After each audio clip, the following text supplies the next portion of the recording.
সংসার জীবনে বহুত জ্বালিয়েছিস, তখনই ভেবে রেখেছি পেতনি হয়তো ঘাড়ে এসে ভূত ঘাড় মটকাবো। না না না না না না কিছে তোমার কিছে স্বপ্ন দেখছো? জীবনে বহুত জ্বালাইছো, আমি দেখে তোমার ঘর পড়ে যাচ্ছি, অন্য কেউ হলে জীবনে তোমার সংসার হতো না। দেখো মরলে তোর ভূত হয়ে ঘাড়ে আসবে, পেতনি আরে কিছে কি স্বপ্ন দেখছো? অস্থির কিসে এমন করছো কেন?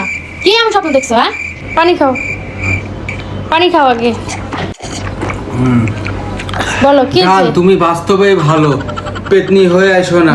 পেতনি? আমি স্বপ্ন দেখলাম তুমি পেতনি হয়ে আসছো, বাস্তবেই ঠিক আছো, পেতনি হয়ে আইসো না। আমি আজকে থেকে তোমাকে শপিং করতে নিয়ে যাব, ঘুরতেও নিয়ে যাব। হ্যাঁ, পেতনি হয়ে আইসো না।